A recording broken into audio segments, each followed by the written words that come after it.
Good morning. Good to see all of you here on a holiday weekend. I didn't expect to see that many sitting out there. Glad to have you here.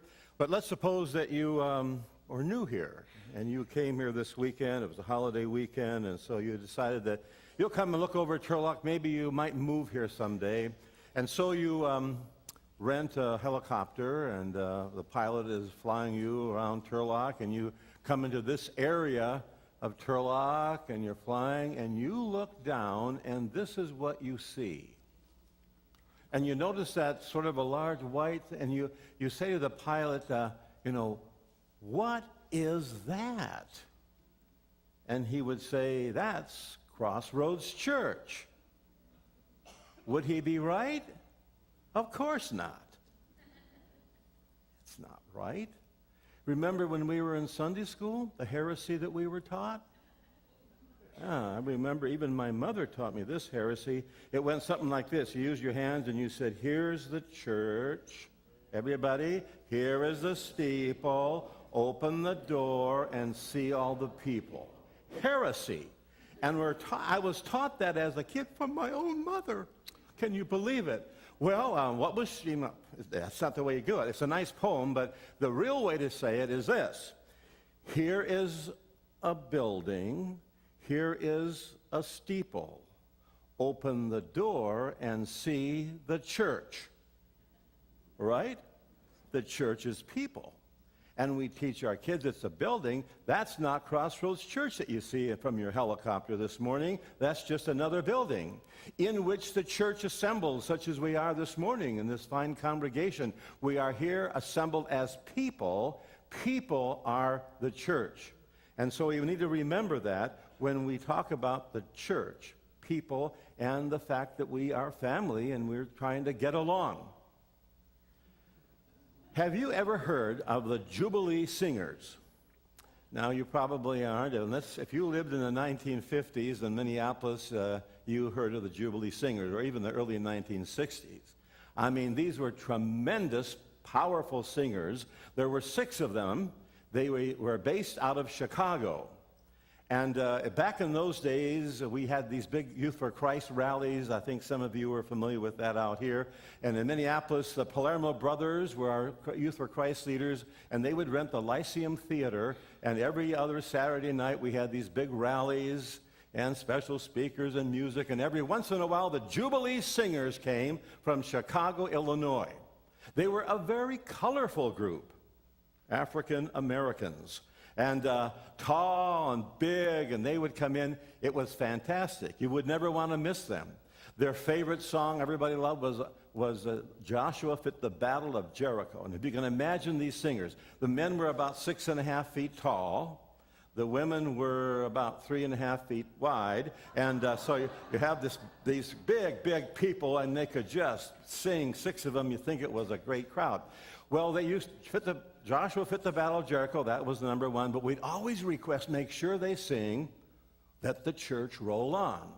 And it was sort of a fun kind of a thing. And it was really great. It was funny, and we would listen to it, and then you kind of realize it was sort of a farce. But they would sing something like this. They would go throughout the church, and they would pick on certain groups and people.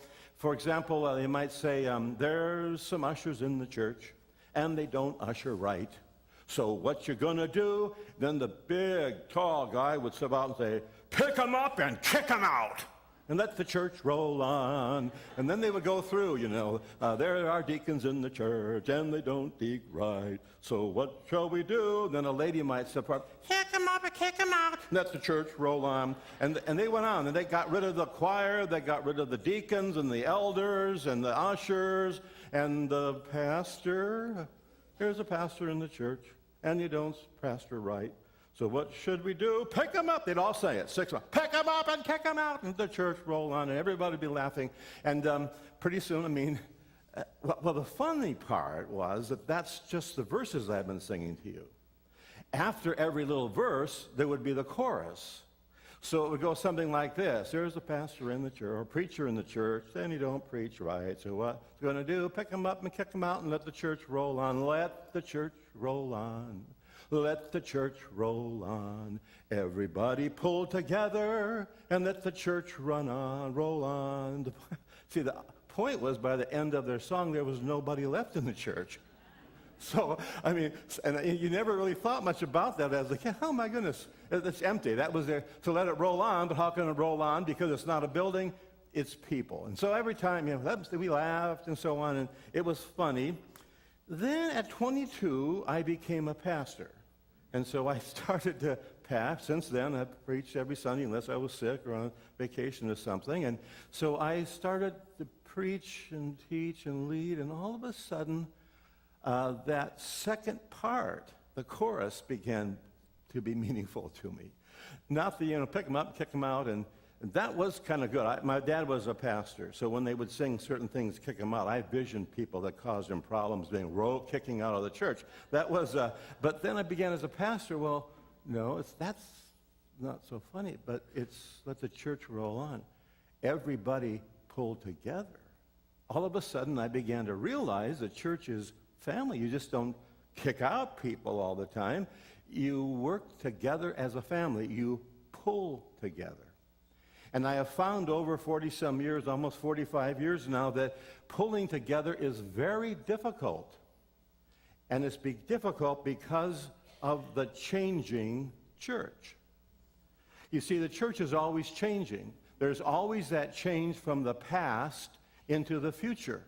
Now, we think of the over 100 years of our church, all the changing that has taken place. We've gone from the past and now into the future. And if you look past one of the critical times back in the 1930s when they decided to go to English services, and so you left the Swedish and you became English basic. 1950s when they moved out here, can you imagine the change? It's always changing. And the church is changing, and your business is changing. You can use this diagram for your business as well. But the church is always moving from the past to the future, and the culture along the way changes. The way you minister, how people are affected by ministry changes as time goes on. So the church is always going from the past to the future and from the real to the ideal. For example, let's go back to the 1930s. The real was Swedish in a community that was becoming more and more English. So the real was Swedish, the ideal was English, and so Pastor Thorwald was here. Maybe you read all the troubles and trials to make that change, but you had to move from the real to the ideal and from the past to the future, and that is why it's so difficult to be part of a church, part of a family. Your family's changing all the time, and because of the movement. And so there's always change in the church. But what I want to point out this morning, first of all, is that amidst all the change, there are some things that cannot change. And I want us to begin this morning by looking at the three unchanging characteristics of the church.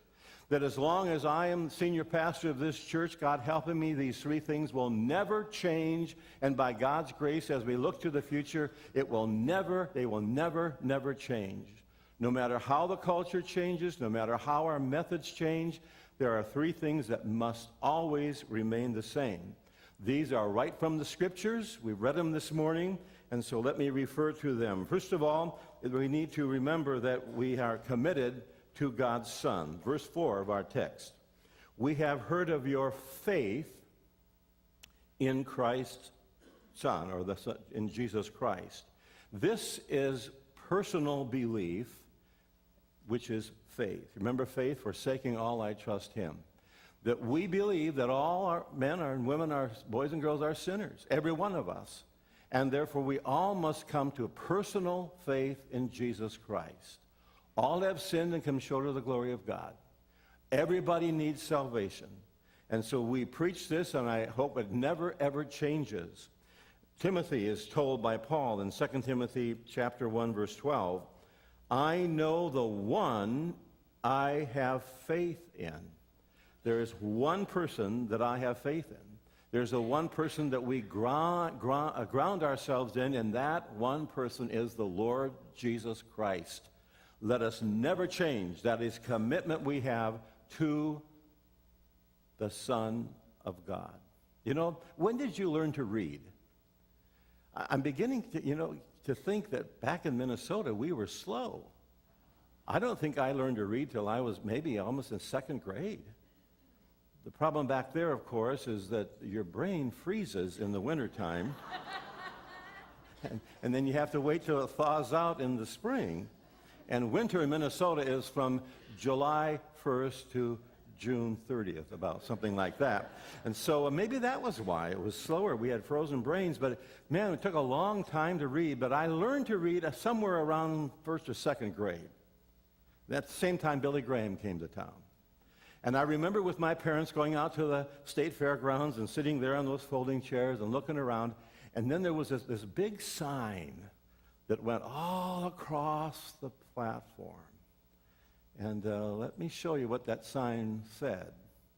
Well, I'm sitting there, 6 or 7 years old, and I'm looking at that, and I'm trying to read it. And I learned that I means I, and so I'm going there to my own mind. I am the way, and I got the end, and the truth was hard, I remember. Truth and the life. So I said to my mom, look at that sign. I am the way and the truth and the life. Johnny, you can read. You can read. And you're only in third grade or whatever. You can read. And and I remember one of the first things I read just is that sign at the Billy Graham crusade. And it was true. I am the way and the truth and the life. But later on in life, I found that's sort of a half-truth, isn't it? I mean, it's true what's there, but the verse continues. Remember what the rest of the verse says?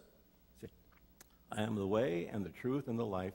No man cometh unto the Father but by me. There's only one way. I'm disturbed, as I've mentioned before, at the number of evangelical